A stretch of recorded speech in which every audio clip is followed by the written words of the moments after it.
Começa agora o Rede TV News, com Boris Casoy e Amanda Klein. Boa noite. Olá, boa noite. Polícia Federal deflagra a 10ª fase da Operação Zelotes em 4 estados e no Distrito Federal. A operação apura irregularidades em julgamentos do Conselho Administrativo de Recursos Federais, o CARF. Desta vez, um dos alvos é o economista Roberto Janete da Fonseca, ex-diretor da Fiesp. E você vai ver também. O presidente Temer, que participa da cúpula do BRICS em Joanesburgo, pede à China o fim das sobretaxas ao frango e açúcar. O drama da família da brasileira Rainéia Lima, morta na Nicarágua. Ainda não há previsão para a chegada do corpo da jovem. Reportagem especial do Rede TV News mostra vítimas de cirurgias e procedimentos estéticos mal-sucedidos. Termina hoje o prazo para o governo americano devolver as crianças que foram separadas das famílias de imigrantes ilegais. As principais notícias do Brasil e do mundo, agora no Rede TV News.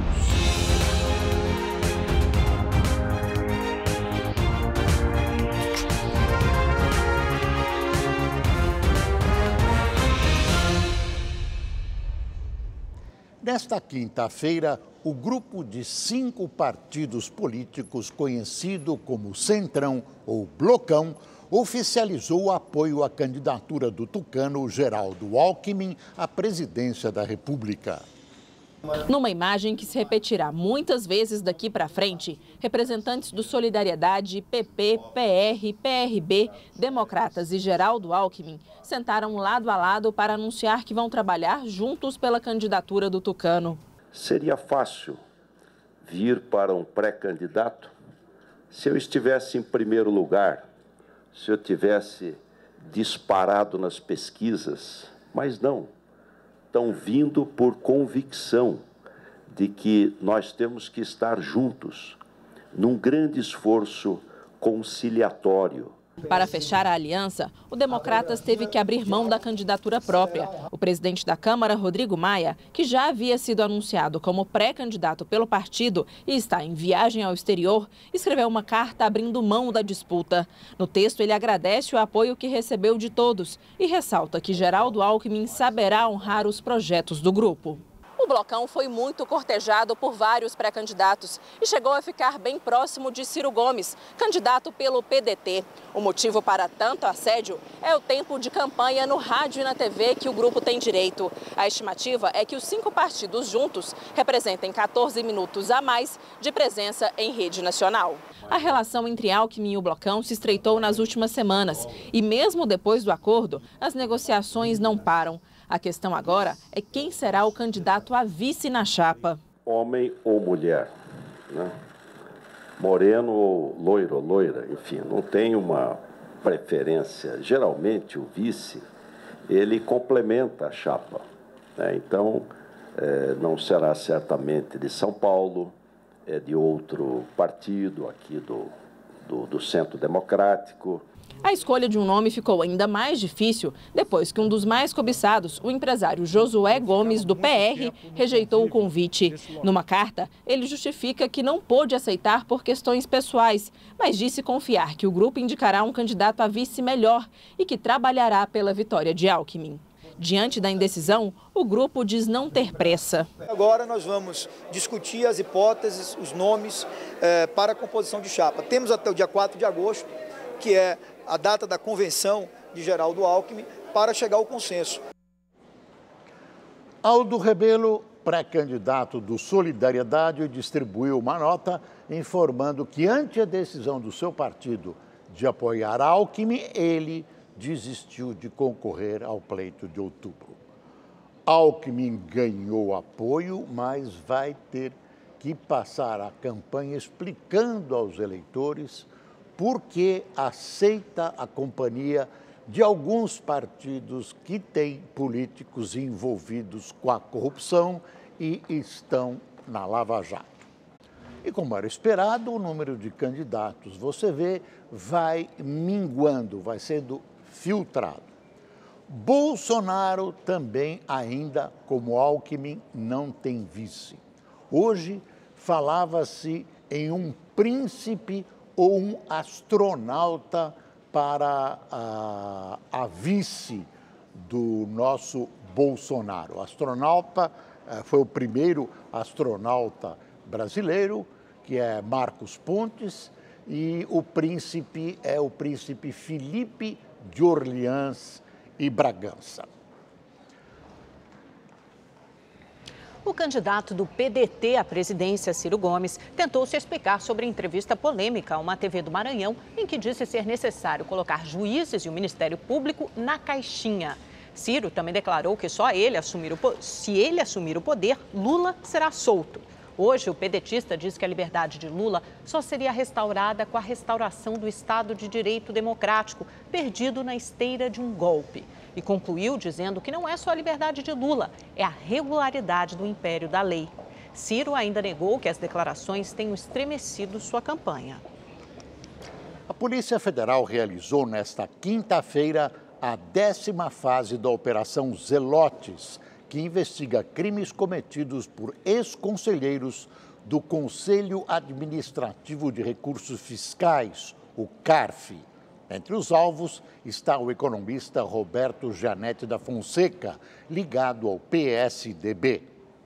Foram cumpridos mandados judiciais em 4 estados e em Brasília. 2 empresas e 7 pessoas estavam na mira da Polícia Federal.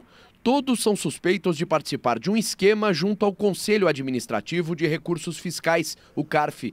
O órgão é ligado ao Ministério da Fazenda e responsável por julgar recursos a multas aplicadas pela Receita Federal. Entre os investigados estão o ex-secretário de Comércio Exterior do governo Dilma Rousseff, Daniel Godinho, e o economista Roberto Janete da Fonseca, ex-diretor da Fiesp e ligado ao PSDB. Segundo o Ministério Público, uma empresa de consultoria de Janete recebeu 8 milhões de reais da siderúrgica Paranapanema. Ele teria ficado com pouco mais de 2 milhões. O restante teria sido entregue a escritórios de advocacia que repassaram parte do dinheiro a ex-conselheiros do CARF que votavam a favor da empresa. A siderúrgica se livrou de uma multa de mais de 600 milhões de reais. Foram encontrados indícios de que os envolvidos mantinham contato frequente com os ex-conselheiros. Além disso, há dúvidas sobre a realização da consultoria realizada por Roberto Janete. Não há nenhum relatório, nenhuma reunião feita, oficial, nada concreto que tenha sido feito por essa empresa de consultoria, né? E a gente identificou algumas conversas onde indicavam que esse julgamento tinha interesse dessa consultoria, dessa empresa de consultoria, alguns conselheiros conversando. Após a operação, Janete se licenciou da função de coordenador-geral do programa de governo do tucano João Dória, candidato ao governo de São Paulo. Em nota, Roberto Janete da Fonseca declarou que está aberto a prestar qualquer informação à Justiça e chamou de infundadas as suspeitas levantadas contra ele e a empresa dele. A Paranapanema afirma que ela e seus gestores não foram notificados oficialmente. Além disso, repudia qualquer ato de ilegalidade. Não conseguimos contato com a defesa de Daniel Godinho. É claro que a Justiça ainda precisa se pronunciar a respeito de tudo o que acontece hoje com essa investida da Polícia Federal. Esse escândalo, claro, é gravíssimo. Num momento complicado para o país, e nem se não fosse um momento complicado, essas fraudes assaltam os cofres públicos e desviam dinheiro que deveria ir para segurança, educação, saúde, etc. É preciso passar o Brasil a limpo. O Partido Novo oficializou hoje a candidatura de Rogério Schecker para o governo do estado de São Paulo. A decisão ocorreu durante a convenção estadual da sigla, realizada na capital paulista. O partido terá Andréa Menezes como candidata a vice-governadora. Schecker tem 50 anos, nasceu em São Paulo e é formado em engenharia de produção pela Escola Politécnica da USP. E na convenção estadual do PDT, a sigla anunciou o apoio à pré-candidatura do governador Márcio França ao governo do estado. Segundo o presidente do partido, Carlos Lupe, a sigla quer, em troca, um lugar na chapa majoritária de França, como vice ou em uma das vagas no Senado Federal. O corpo da brasileira assassinada na última segunda-feira na capital Manágua ainda não tem previsão de chegar ao Brasil. O traslado do corpo é a principal preocupação da família da Universidade Raineia Gabriele Lima. Eles ainda não sabem quando o corpo será liberado, nem quando chegará ao Brasil. A Secretaria de Justiça e Direitos Humanos de Pernambuco, estado natal da estudante, informou que presta apoio psicológico e jurídico aos familiares da jovem.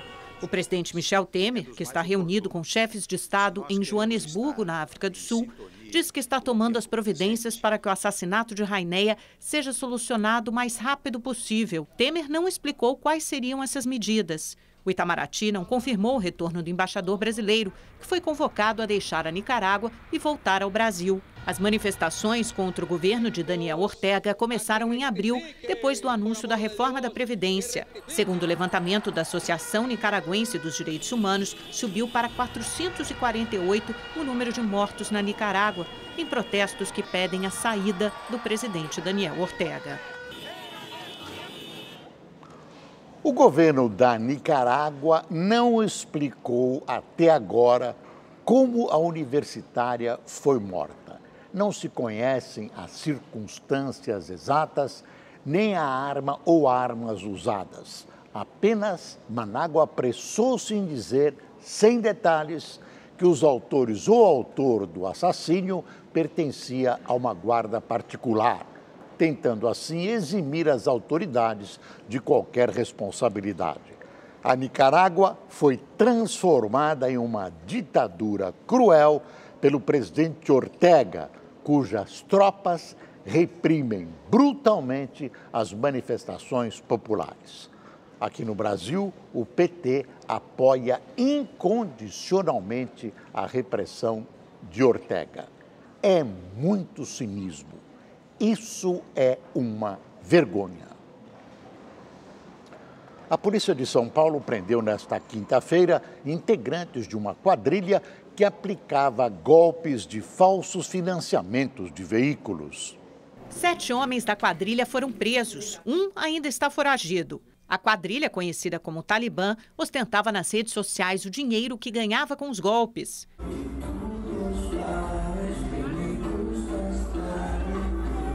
A polícia acredita que os criminosos tenham desviado mais de R$2 milhões em falsos financiamentos. Nós já estamos com essas investigações há cerca de 2 meses. É uma organização criminosa que obtinha a senha de instituições financeiras junto com agências de automóveis e eles mesmos davam fim a esse financiamento de posse dessa senha. Para isso bastava a foto do veículo e uns documentos que eles clonavam. Alguns dos presos foram encontrados em uma mansão em Arujá, na região metropolitana de São Paulo. Com os criminosos, a polícia apreendeu vários carros de luxo. A operação também cumpriu mandados na zona leste de São Paulo e em cidades da região metropolitana, como Mogi das Cruzes, Suzano e Itacoaquecetuba. Um morador da comunidade de Manguinhos, na zona norte do Rio, registrou um intenso tiroteio que aconteceu nesta quarta-feira. Segundo informações da unidade de polícia pacificadora, policiais militares foram atacados por criminosos enquanto realizavam patrulhamento de rotina. Nas imagens, um senhor aparece abaixado para se proteger dos tiros. Os criminosos fugiram e não houve registro de presos, feridos ou apreensões. E nos Estados Unidos, termina hoje o prazo para o governo devolver as crianças imigrantes separadas dos seus pais. Os detalhes com o correspondente da Rede TV em Los Angeles, Fábio Borges. Dezenas de manifestantes, incluindo crianças, se reuniram em Washington para pressionar o governo americano a cumprir o prazo para reunir as famílias de imigrantes que foram separadas ao cruzarem a fronteira do país com o México. Essas pessoas estão fugindo da violência doméstica e dos horrores das guerras. Faz parte da história deste país receber refugiados e imigrantes. Cerca de 2.500 menores foram separados de seus pais desde abril abril deste ano, quando o presidente Donald Trump implantou a política de tolerância zero aos imigrantes ilegais. Os pais foram levados para centros de detenção e as crianças foram encaminhadas para abrigos, muitos com condições precárias, com crianças dormindo no chão. As imagens dos locais para menores causaram repúdio internacional. Pressionado, o chefe da Casa Branca assinou um decreto para proibir a separação das famílias. Em seguida, o governo americano recebeu uma ordem da Justiça para devolver todas as crianças até esta quinta-feira. 1.012 menores foram entregues aos pais até a terça-feira. As outras cerca de 1.500 crianças deveriam ser reunidas com suas famílias até o final do dia. Mas a estimativa é de que pelo menos 900 crianças e adolescentes não serão devolvidos dentro do prazo. Isso porque cerca de 460 pais foram deportados e obrigados a deixar os filhos para trás. Há também casos de pais que cometeram crimes e estão presos. E há situações em que as famílias estão sendo investigadas e aguardando decisões judiciais. De acordo com o Ministério das Relações Exteriores do Brasil, 10 crianças brasileiras continuam detidas em abrigos. Outros 39 menores já foram devolvidos para os seus pais. A reunificação de pais e filhos, no entanto, não garante a permanência das famílias nos Estados Unidos. O índice de asilo concedido aos imigrantes ilegais é muito pequeno. Entre os brasileiros, por exemplo, somente 2% são contemplados com o benefício. A grande maioria é obrigada a deixar o país. Fábio Borges, de Los Angeles, para o Rede TV News.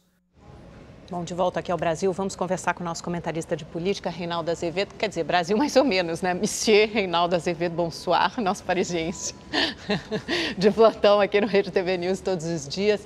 Reinaldo, o general da reserva, Hamilton Mourão, normalmente dada declarações polêmicas, hoje usou um tom muito cordato e equilibrado numa bela entrevista ao jornal O Estado de São Paulo.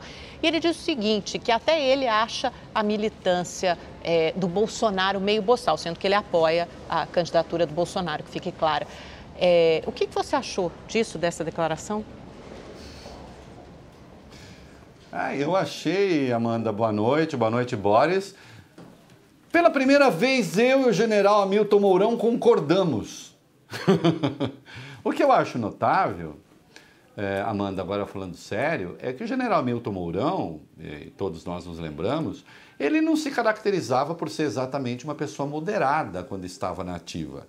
É bom lembrar que esse senhor, general da ativa, ameaçou o processo político com uma intervenção militar, ainda que uma ameaça um pouco rebarbativa, não muito clara, mas pior do que isso, mandou um recado ao Supremo e disse que se o Supremo libertasse Lula, precisaria pensar no que iria acontecer e coisa e tal, não é?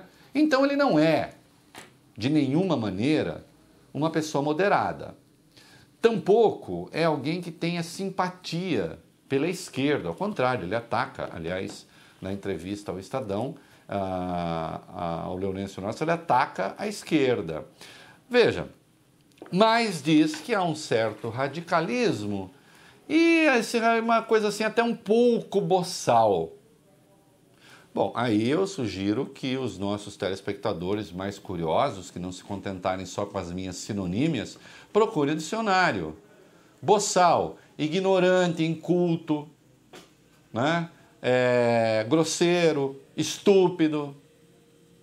É isso, infelizmente, em que se constitui a militância do Bolsonaro, segundo, não o Reinaldo Azevedo, que os bolsonaristas dizem ser criptocomunista, imagina. Não, segundo o general Hamilton Mourão, aquele, insisto, que ameaçou botar as tropas na rua. Então eu fico imaginando a qualidade do debate interno do bolsonarismo, quando o próprio general, que se diz um consultor de Bolsonaro, faz uma afirmação como essa. Mas ainda não é a afirmação mais explosiva dele, não. Porque que a turma ali seja meio boçal, eu já desconfiava. E todos desconfiávamos. Ele diz mais, que o Bolsonaro não tem paciência para o contraditório. Então você imagina alguém que se elege, que poderia se eleger presidente da República, sem paciência para o contraditório, tendo de negociar com o Congresso, Amanda Klein. Um Congresso que será mais fragmentado do que o que temos hoje. Mesmo que tenha menos partidos, vamos ver, Os partidos estão hoje com mais polos de poder, tem uma fragmentação dentro dos partidos. Então ele vai ter que negociar com um monte de gente, porque ele chegará sozinho ao poder ser eleito. E aí como é que vai fazer essa distribuição de poder? Mas, diz o general, fala-se em cortar ministérios, mas não tem estudo nenhum sobre isso. Sobre privatização também não há estudo nenhum. Revela o general, não tem programa. A campanha é amadora. Vai adiante. Não podemos ganhar a eleição e aí perguntar, puxa, o que vamos fazer? Então, atenção, todas as críticas, né, que os adversários do Bolsonaro fazem a ele, ou todas as críticas que aqueles que veem a candidatura com muito maus olhos, é o meu caso, eu nunca escondi isso, fazem, né, ao capitão reformado do Exército, elas são de tal sorte verdadeiras, que um militar identificado com radicalismo de direita, que é um seu consultor, na prática as endossa, ainda que diga que as esquerdas fazem a mesma coisa. Né? E aí ele diz, os extremos se tocam, o que é verdade. Ele endossou as palavras da Janaína Pascoal, que na convenção do PSL pregou a tolerância. Eu até tratei do assunto aqui, dizendo que ela estava pregando a tolerância no lugar errado, pregando a tolerância a intolerantes. O que aconteceu com a Janaína Pascoal? Passou a ser alvo dos bolsonaristas. Então, não há ali, e até o general está reconhecendo, espaço para, digamos, matizes. Não é? Não é preconceito da imprensa. Ele chegou a falar que a imprensa tem um certo preconceito do Bolsonaro. Não é preconceito nenhum, não. As pessoas querem, afinal, saber o que ele pensa. E aí os vices vão se multiplicando, né? Tem uma lista aqui, olha. General Augusto Heleno, apareceu como vice, não pode que o PRP não quer. General Milton Mourão, esse mesmo, que é do PRTB, também não quer. A Janaína Pascoal foi descartada porque xingada por todo mundo. O Magno Malta, do PR fez acordo com o Centrão. Marcos Pontes, do PSL, também não emplacou. O nosso homem da Casa Real, Luiz Felipe de Orleans e Bragança, do PSL, agora é cotado, e o Marcelo Álvaro Antônio, do PSL, de quem eu nunca tinha ouvido falar. Então, estão se multiplicando as candidaturas a vice, porque, na verdade, quem não sabe para onde vai, no fim das contas, serve qualquer coisa. Me lembra aquela piada do sujeito que entra e o sensorista pergunta, em que andar, senhor? Ele diz, qualquer um, porque já é rei de prédio. Não é? E só para emendar, dizer que a confusão de vice, né, não se restringe ao Bolsonaro. Já foram 7 descartados com ele. No caso do Alckmin, já estamos no 9º, né? Josué Alencar, Aldo Rebelo, Ana Amélia Mendonça Filho, Álvaro Dias, Flávio Rocha, Tereza Cristina, Benjamin Steinbrück, Margarete Coelho. Um processo político que passa por isso e que tem essas características, certamente está padecendo de falhas gravíssimas e nós vamos dizer quais são elas aqui ao longo dos tempos até a eleição. É isso aí. Boa noite a todos. Boa noite, Reinaldo. Até amanhã. A guerra comercial foi um dos principais assuntos da abertura da 10ª cúpula do BRICS, o grupo que reúne Brasil, Rússia, Índia, China e África do Sul. O correspondente Marcelo Medeiros tem as informações. Em seu discurso durante o encontro, o presidente Michel Temer pediu que haja maior abertura comercial entre os países do grupo. Ele afirmou que o Brasil está eliminando barreiras em vez de construí-las. E deu como exemplo o estudo de um acordo entre o Mercosul e a União Europeia. Hoje, a regra geral é esta. Só somos competitivos quando somos abertos. Abertos a insumos mais sofisticados, a tecnologias mais avançadas, a ideias mais arejadas. Abertos, enfim, a mais investimentos e a mais comércio. Temer ainda pediu para a China acabar com as sobretaxas ao frango e ao açúcar brasileiros. Já o presidente chinês, Xi Jinping, aproveitou sua fala na cúpula para mandar um recado aos Estados Unidos.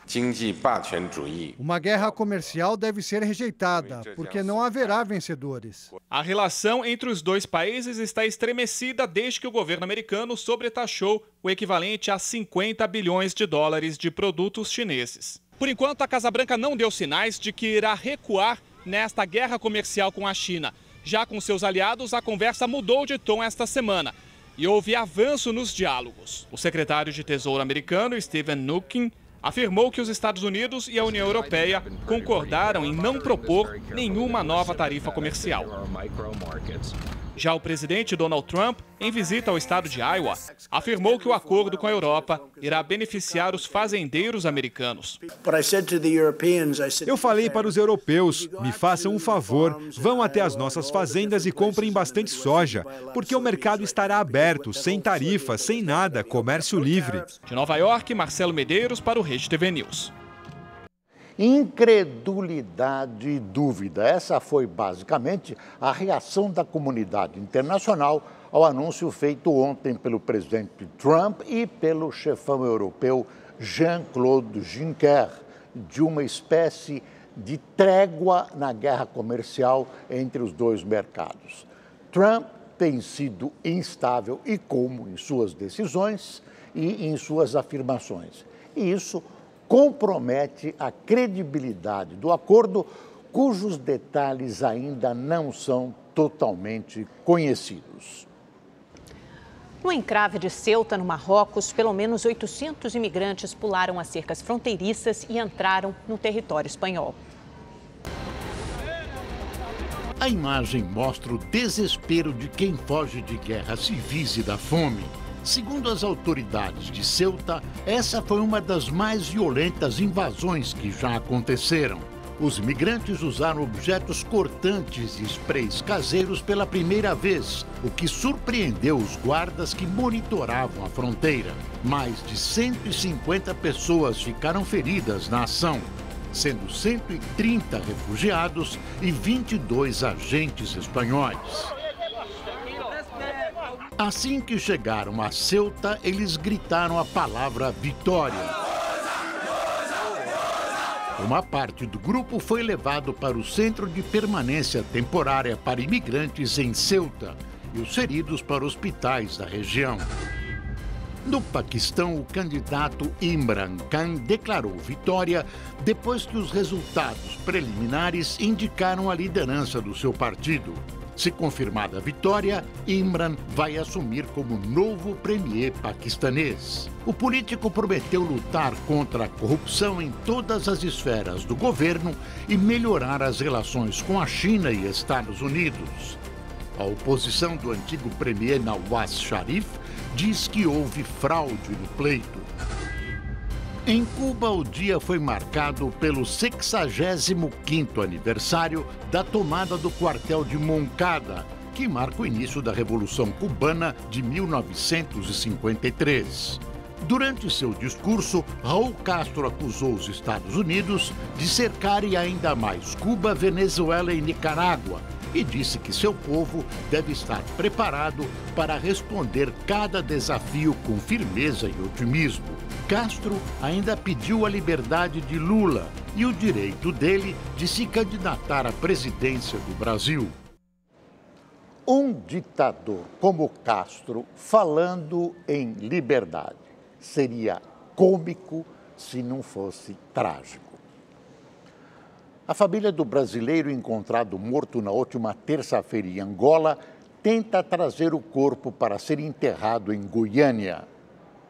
De acordo com o secretário de Assuntos Internacionais do governo goiano, parte do custo do traslado será pago pelo Estado. Na opção do repatriamento do corpo, a família, por meio de uma rede de amigos ou qualquer outra forma, custeia o que falta para completar em relação aos orçamentos de cremação e repatriamento. As autoridades angolanas investigam a causa da morte do professor de artes cênicas Adélcio Cândido, de 41 anos. Yaru, como era conhecido, morava havia 8 anos na capital Luanda. Segundo amigos do professor, ele teria sido vítima de latrocínio, roubo seguido de morte. Até agora, o que se sabe é que 2 suspeitos foram presos. Nossa equipe de reportagem procurou o Itamaraty, que não se pronunciou sobre o caso. A gente está sofrendo muito, né? E se fosse possível uma providência assim, para a gente aliviar essa dor, que a dor cada dia que passa é maior. Um dado alarmante e que causa muita revolta. Os casos de estupro de crianças e adolescentes aumentaram quase 20% nos 6 primeiros meses deste ano, quando comparados ao mesmo período do ano passado. E se é que essa notícia ainda dá para ficar pior, os abusadores quase sempre são conhecidos das vítimas.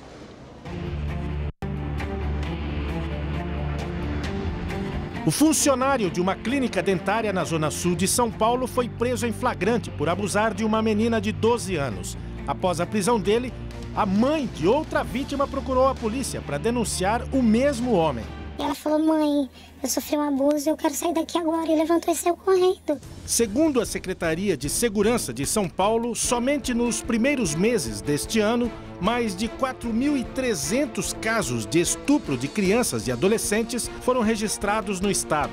18% a mais do que no mesmo período de 2017, onde 3.500 registros foram feitos. O estupro de vulnerável é praticado quase sempre por vizinhos, tios, padrastos, avós e pais. Em praticamente 100% dos casos, o abusador é homem. As vítimas, em geral, são meninas, entre 7 e 14 anos de idade. E o pior, o número de denúncias é menor, mas muito menor que o número de casos notificados. Nós apuramos que apenas 10% dos casos chegam para a denúncia, né? E o restante que não ocorre a denúncia é até por conta dos serviços existentes ou mesmo por conta de uma questão cultural no Brasil. A pena para o agressor que comete esse tipo de crime é de 8 a 30 anos de prisão. Já para as vítimas, os traumas podem durar a vida inteira. São crianças, algumas são bem fechadas, introvertidas, né? Elas têm medo do contato com outros homens, com pessoas. Outras reagem de maneira bem agressiva por conta do que elas passaram. Elas descontam nas pessoas, nas coisas, a agressão que sofreram. Por mais que você cuide, que você leve ao médico, que você dê apoio psicológico, isso não vai apagar nunca da vida, você não vai conseguir tirar essa marca.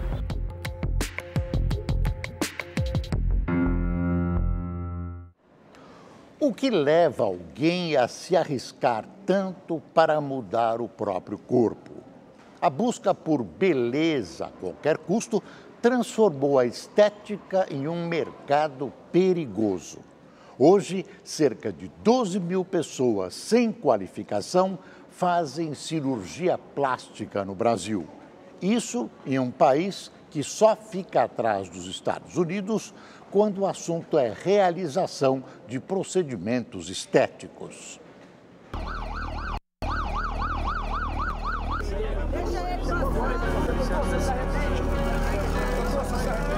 Qual o preço da beleza? Para 3 mulheres, o preço foi alto, a própria vida. E isso só nas últimas semanas. A bancária Lilian Calisto, de 46 anos, saiu de Cuiabá para fazer um procedimento estético no glúteo, no Rio de Janeiro. Pagou R$20 mil. Indicado por uma amiga, o médico Denis Furtado, conhecido como Dr. Bumbum, foi o escolhido. Muito conhecido nas redes sociais, o médico não despertou nenhuma desconfiança. Mas, para surpresa da paciente, o procedimento foi realizado na cobertura dele, na Barra da Tijuca, zona oeste do Rio. Quando fazem um procedimento desse no local completamente inadequado, quem toma uma atitude dessa assume o risco da produção do evento morte de uma pessoa. Na semana seguinte, mais 2 casos. A modelo Maiara Silva dos Santos, de 24 anos, passou mal depois de ser submetida a um procedimento no glúteo, nas coxas e no abdômen. Ela foi socorrida, mas chegou morta ao hospital. Assim como a professora Adriana Ferreira Pinto, de 41 anos, que fez uma lipoescultura no abdômen e horas depois também morreu. Segundo o Tribunal de Justiça do Rio, em 2016 foram ajuizados 1.394 processos por erros médicos no estado.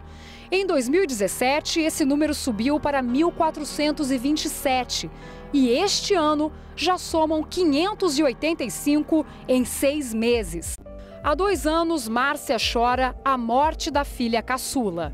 Às vésperas do casamento, Catarina Ferreira da Cruz, de 21 anos, foi parar na mesa de cirurgia para realizar um sonho: tirar uma espécie de corcunda que a acompanhava desde o nascimento. Ele viu que ela não era uma paciente normal. Eu cheguei, mostrei, ela falou: isso aqui é desde criança. E eu estava com ela lá.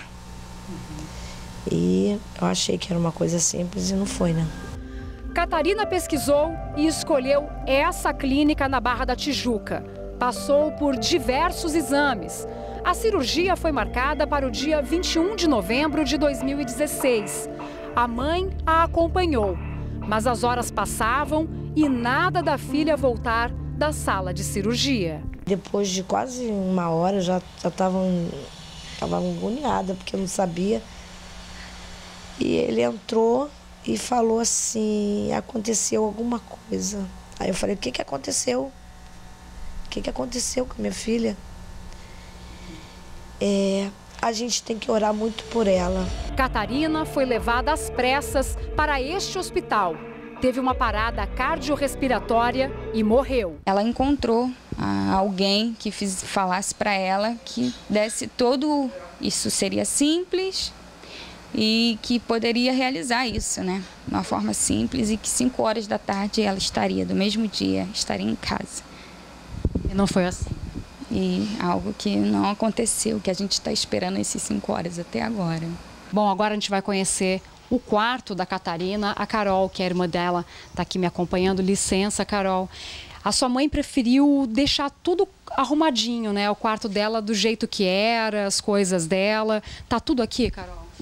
Sim, tá tudo aqui. É um jeito, né, da gente manter viva ainda, né? Algo que foi tão abrupto, tão rápido assim pra gente, até a gente se acostumar, né?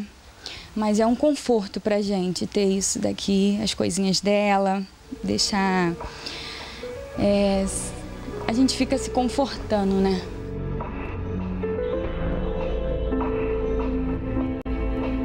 Depois de 2 anos, a família finalmente conseguiu o laudo da necropsia e agora pretende processar o médico que realizou a cirurgia. Nós entramos em contato com o médico, mas ele se recusou a falar com a equipe. Catarina não combinava com morte. Catarina era vida. Se você olha para as fotos dela, você vê. É vida, vida, vida, vida. Eu não entrei em depressão por milagre, porque eu só chorava. Eu chorei 2 meses seguidos. Insatisfeita com o próprio corpo e com indicação médica, há 2 anos esta mulher decidiu fazer uma cirurgia de redução de mama. O médico era conhecido e tinha boas referências. Os transtornos começaram ainda no hospital 1 dia após a cirurgia. A paciente percebeu que a mama direita estava com a pele totalmente escurecida. Algumas semanas depois, a mama esquerda também apresentou problemas. A mama começou a abrir, ela foi abrindo, que chegou a abrir uma ferida de mais ou menos 10 por 10 centímetros, que a minha prótese foi toda exposta.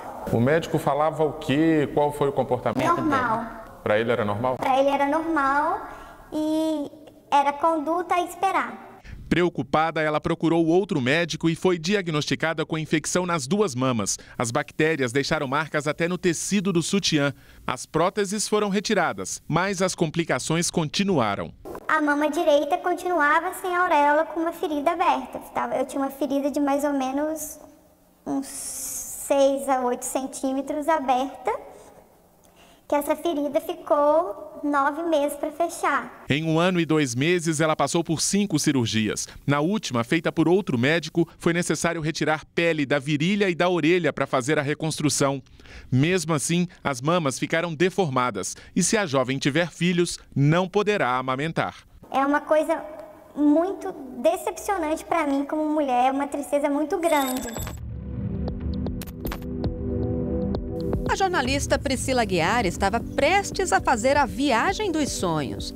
Vaidosa, antes de embarcar rumo à Europa, decidiu dar um retoque no nariz. Mas o procedimento estético deu errado. A jovem acabou internada com uma grave infecção. Depois de pesquisar nas redes sociais, Priscila resolveu fazer uma rinomodelação, uma técnica utilizada para modelar o nariz a partir da aplicação de ácido hialurônico. O procedimento é relativamente simples, porém envolve riscos. Isso porque o produto pode atingir um vaso e entupir uma artéria. E foi o que aconteceu. O nariz da jornalista necrosou, ou seja, houve morte de tecido. E ela teve que passar 10 dias internada para reverter o quadro. Poxa, eu devia estar agora no avião, embarcando para a Europa. Eu estou aqui, praticamente num acidente de avião, no meio de uma despressurização, sofrendo por causa disso. Priscila fez a rinomodelação com uma biomédica, o que é proibido segundo este cirurgião plástico. Foi usado por uma pessoa que não era médica, é uma biomédica, usou um produto, que esse produto realmente é usado, mas de uma forma errada, tanto é que houve necrose do nariz da paciente. Aquilo é uma lesão irreversível, tá certo? De difícil solução e vai deixar sequela.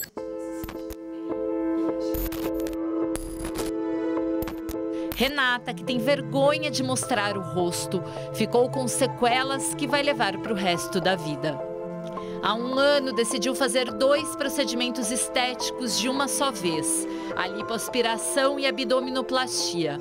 Um sonho que logo se transformou em um grande pesadelo. Tive que ser internada às pressas, fui para a UTI e permaneci 8 dias no hospital. Me constataram que eu tive uma lesão séria no nervo ciático devido à lipoescultura.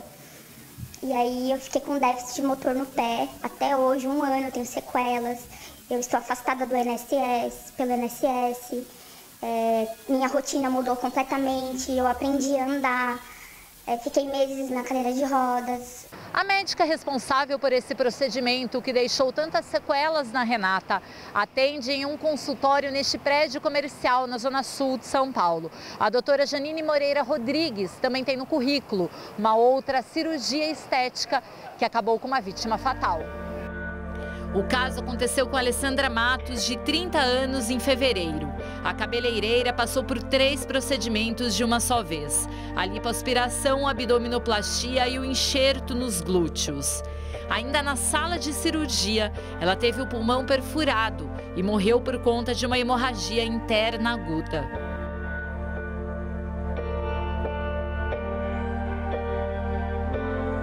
Nós tentamos falar com a doutora Janine Moreira, mas não fomos recebidos. Em nota, o Conselho Regional de Medicina do Estado de São Paulo afirmou que os 2 casos estão sendo investigados e que seguem em sigilo. Disse ainda que, se Janine for considerada culpada, a punição pode ser uma advertência ou até a cassação do exercício profissional. Este médico faz um alerta. É preciso pesquisar sobre os profissionais nos conselhos de classe. A população tem que desconfiar dos médicos que se autopromovem nas redes sociais, que são sensacionalistas, que prometem resultados como antes e depois. Isso é proibido, inclusive, pela nossa entidade médica, que é o Conselho Federal de Medicina. E se certifica esse profissional, ele é regularizado no Conselho de Classe. No caso da Medicina, no Conselho Federal de Medicina, que você vai checar isso nos Conselhos Regionais de Medicina no Estado. Todos os cemitérios brasileiros têm uma ala que pode ser dedicada a médicos incompetentes. A proliferação desordenada, agora suspensa, de faculdades de medicina e a falta de fiscalização nessas instituições de ensino e a falta de fiscalização também do exercício da profissão tem feito vítimas, muitas delas, como você viu, fatais em todo o país. Isso é uma vergonha. Um funcionário da Companhia de Águas e Esgoto do Rio de Janeiro foi assassinado por traficantes ao entrar em uma comunidade para cumprir uma ordem de serviço. Parentes e amigos passaram a manhã no Instituto Médico Legal de São Gonçalo, na região metropolitana do Rio. Abalada, a mãe não quis falar com a imprensa. mas este amigo desabafou. Foi uma vida, um rapaz de 24 anos, estudante de direito, perdeu uma vida a troco de nada. Era um cara que não tinha vício, fazia nada de errado, entendeu? Era o terceiro dia de trabalho de Rômulo Faria Silva, de 24 anos, em uma prestadora de serviços da Companhia Estadual de Águas e Esgoto do Rio de Janeiro, a SEDAI. Segundo a polícia, Rômulo e o colega seguiam em 2 motos para fazer o corte no fornecimento de água de uma casa quando foram surpreendidos por criminosos armados. Assustados, eles decidiram retornar. Mesmo assim, os criminosos abriram fogo. Foram pelo menos 4 disparos. O amigo de Rômulo não foi atingido. Foi ele quem chamou o resgate após os disparos. Quando os bombeiros chegaram, eles se recusaram a entrar no local para atender a vítima, alegando que se tratava de uma área de risco e que não tinham o equipamento necessário para esse resgate.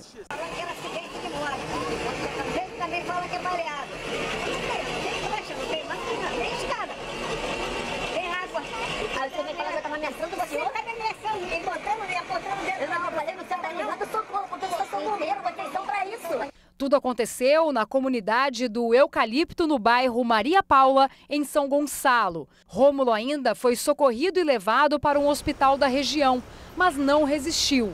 A polícia já ouviu uma testemunha. Aquela área a gente sabe que é conhecida por ter uma ação do tráfico de drogas. Provavelmente formaram uma pequena boca de fumo ali. E por isso que os traficantes fizeram essa abordagem. O pai dele está em casa, não conseguiu nem sair de casa porque está muito mal.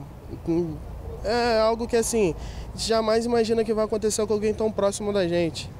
Sempre vê na televisão e etc, mas assim, alguém próximo a gente acha que nunca vai acontecer. Em nota, o Corpo de Bombeiros do Rio de Janeiro disse que acionou uma ambulância e que o deslocamento da equipe até o local onde Rômulo foi atingido levou 20 minutos.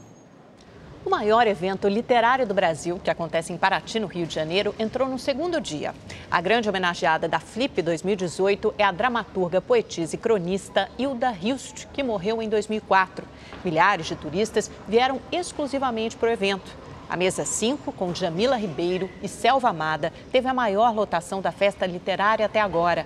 A ficcionista argentina, que escreveu sobre histórias reais de feminicídio, e uma feminista negra conversaram sobre como fazer da literatura um modo de resistir à violência. A festa, que começou ontem e vai até domingo, tem uma série de eventos, como debates com a participação de escritores brasileiros e estrangeiros consagrados. Agora o esporte. O Brasileirão teve de tudo. Noite inspirada de Romero no Corinthians, briga na Vila Belmiro e técnico demitido no Palmeiras. O Palmeiras desembarcou em São Paulo com mudanças. O técnico Roger Machado foi demitido pelo presidente Maurício Gagliotti. Em relação a mudar treinador, obviamente não é essa filosofia, não é o que a gente quer. Mas se for necessário, nós temos que fazer. A decisão ocorreu após a derrota para o Fluminense por 1-0. Nós não mudamos o treinador por causa de um resultado. O fato é que a gente, nos últimos jogos, a gente notou que o Palmeiras caiu de rendimento. A diretoria pensou em 3 nomes para assumir o cargo. Um deles é de Abel Braga, mas ele avisou que não quer trabalhar no momento. Aí sobraram Vanderlei Luxemburgo e Luiz Felipe Scolari, que é o maior desejo dos cartolas alviverdes. Mas as polêmicas não pararam por aí. O jogo entre Santos e Flamengo terminou empatado em 1-1. Bruno Henrique contra e Gabigol marcaram os gols. Mas o que chamou a atenção foi a confusão entre os técnicos. Barbieri do Flamengo foi em direção ao árbitro avisar que estava sendo ameaçado por Serginho Chulapa. O treinador dele estava saindo, a gente ia se cruzar. Mas quando ele me viu perto dele, ele saiu correndo, não sei porquê. No final do primeiro tempo, ele se dirigiu a mim, me xingando, me ofendendo. Ele saiu correndo e foi reclamar. Não falei pra você que ele queria me bater, que bater, viu? Eu acho que o Serginho tá equivocado. Eu não sou aquele louco de antes. Foi um atleta fantástico, mas isso não dá a ele o direito de agir como agiu. Vocês conhecem o histórico. O passado também me condena, né? Uma desgraça isso aí, né? O árbitro foi repreender o treinador. Aí ele ficou ainda mais irritado e partiu para cima do dono do apito, que precisou da escolta policial para se proteger. No jogo do Corinthians não teve polêmicas, mas teve herói. Foi o paraguaio Romero que marcou todos os gols da vitória diante do Cruzeiro por 2-0. Já o Atlético Mineiro venceu o Paraná Clube pelo mesmo placar. E neste momento, o São Paulo derrota o Grêmio por 1-0 e assume a liderança do campeonato.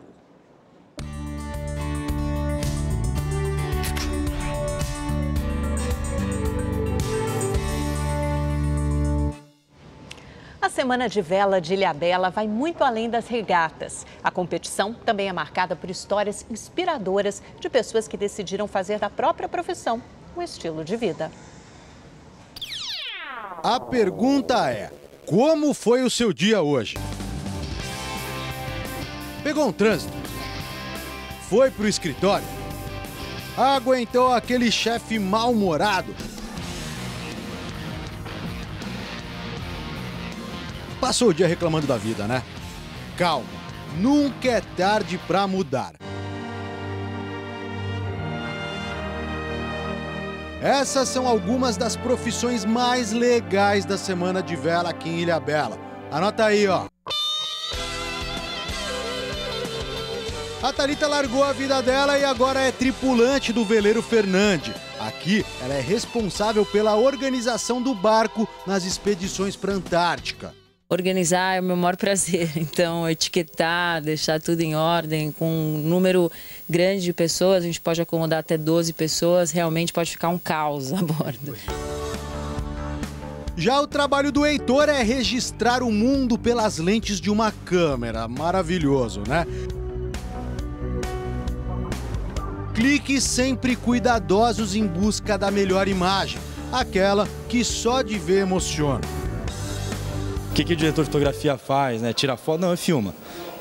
Cinema, documentário, minha especialidade é documentário, então eu viajo muito filmando sempre para lugares diferentes, inusitados e aqui nesse caso Antártica. Mas não ache que tudo são flores nessas profissões. A Fernanda e o Márcio são multiesportistas extremos. Pelas fotos tudo parece perfeito, né? Mas acredite, tem a parte desagradável também.